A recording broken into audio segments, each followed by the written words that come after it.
नमस्कार विद्यार्थियों। हम प्रतिनिधित्व के सिद्धांतों के बारे में बात कर रहे थे कि लोगों को शासन में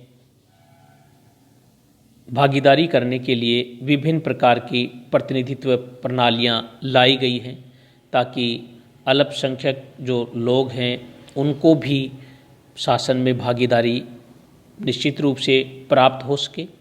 विभिन्न जो प्रतिनिधित्व की जो प्रणालियां हैं वो हैं द्वितीय मत प्रणाली, वैकल्पिक मत प्रणाली, सीमित मत प्रणाली, एक मत पद्धति, संचित मत पद्धति, मतभार, पृथक निर्वाचन प्रणाली, व्यावसायिक प्रतिनिधित्व तथा आनुपातिक प्रतिनिधित्व। अब हम आनुपातिक प्रतिनिधित्व प्रणाली के बारे में बात करेंगे। अल्पसंख्यकों को उचित प्रतिनिधित्व दिलाने के लिए साधारणतया जिन प्रणालियों का प्रयोग किया जाता है उनमें सबसे अधिक लोकप्रिय आनुपातिक प्रतिनिधित्व प्रणाली है। यह पद्धति इस सिद्धांत पर आधारित है कि मतों की गणना करने के बजाय उनको तोला जाना चाहिए। इसका उद्देश्य सभी राजनीतिक दलों को विधानमंडल में निर्वाचन में प्राप्त मतों के अनुपात में प्रतिनिधित्व देना है। इसके 3 आधार हैं। पहला, बहुसदस्यीय निर्वाचन क्षेत्र होता है। दूसरा, कोई उम्मीदवार पूर्ण या सापेक्ष बहुमत प्राप्त करने के आधार पर नहीं चुना जाता बल्कि मतों का एक निश्चित कोटा प्राप्त करने पर विजयी होता है। तीसरा, व्यवस्थापिका में निर्वाचकों को गणितीय रूप से यथासंभव समान और उपयुक्त प्रतिनिधित्व प्रदान किया जाता है।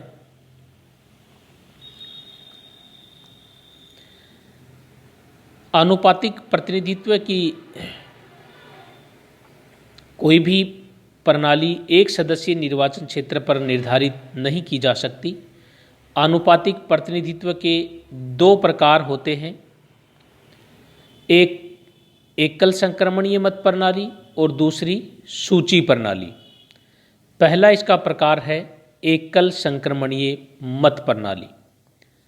सबसे पहले 1793 में एक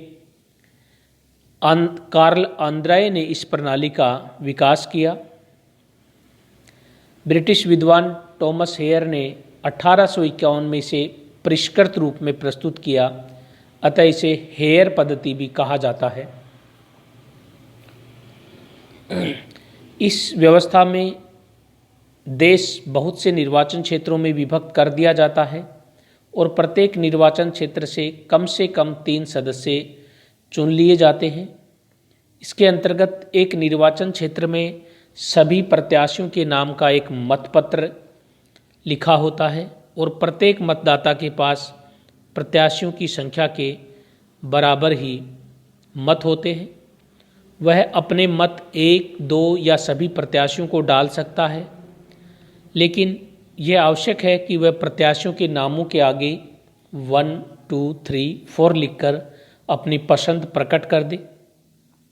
जिस प्रणाली के नाम के आगे वह 1 लिखता है उसे उसकी पहली पसंद का मत, जिस प्रत्याशी के नाम के आगे वह 1 लिखता है उसे पहली पसंद का मत मिलता है और इसी प्रकार ये क्रम चलता रहता है।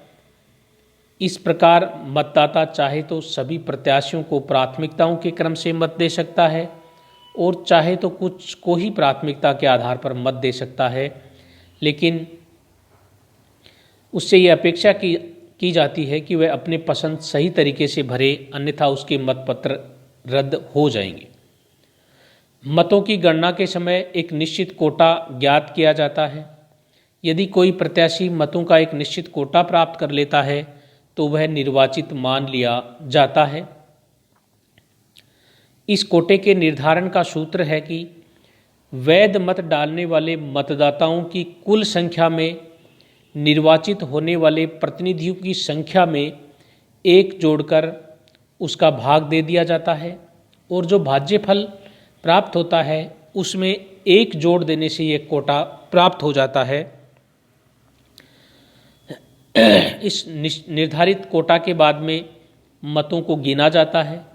जिस उम्मीदवार को निश्चित कोटे के अंक के समान अथवा उससे अधिक मत प्राप्त होते हैं उसे सफल घोषित कर दिया जाता है। अगर कुछ स्थान खाली रह जाते हैं तो जिस उम्मीदवार को सबसे कम मत मिले होते हैं उसे निकाल दिया जाता है और उसके मतपत्रों पर अंकित दूसरी प्राथमिकता के क्रम के अनुसार उसे प्राप्त मतों को दूसरे उम्मीदवारों के पक्ष में स्थानांतरित कर दिया जाता है। यह प्रक्रिया तब तक चलती रहती है जब तक सभी स्थान नहीं भर जाते और अन्य उम्मीदवारों को चुनाव से हटने के पश्चात अपेक्षित संख्या में ही उम्मीदवार मैदान में नहीं रह जाते। अर्थात जिन उम्मीदवारों को निश्चित कोटा प्राप्त होता है उन्हीं को विजयी घोषित किया जाता है। दूसरी प्रणाली है सूची प्रणाली। इस प्रणाली में बहुदलीय निर्वाचन क्षेत्र होते हैं।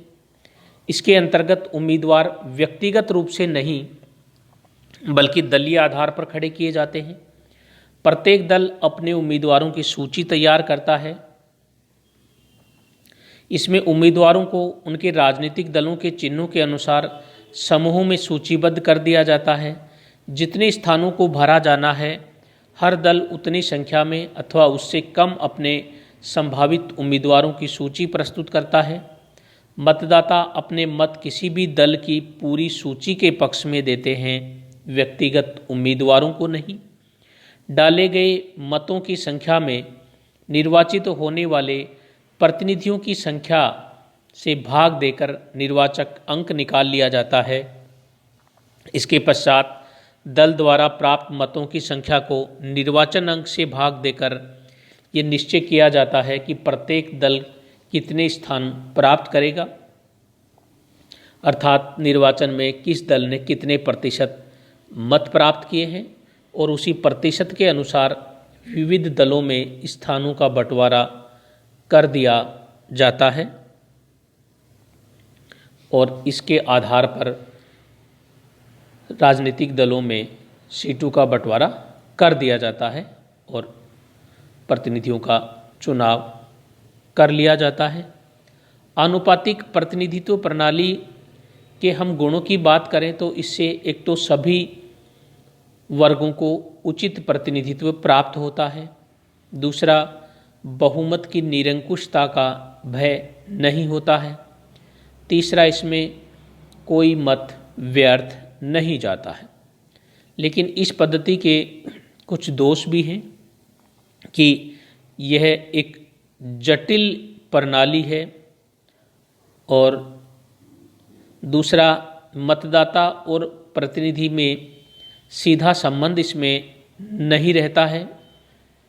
तीसरा, इस प्रणाली से विधानमंडल में किसी एक दल को स्पष्ट बहुमत कई बार प्राप्त नहीं हो पाता है, तो इससे अस्थायी सरकारें भी देखने को मिलती हैं। लेकिन फिर भी आनुपातिक प्रतिनिधि में प्रणाली के माध्यम से विभिन्न वर्गों और विभिन्न दलों को शासन में भागीदारी प्राप्त हो जाती है। तो इस प्रकार से ये प्रतिनिधित्व की विभिन्न प्रणालियां हैं जिनके द्वारा लोगों को शासन में भागीदारी प्रदान की जाती है। धन्यवाद।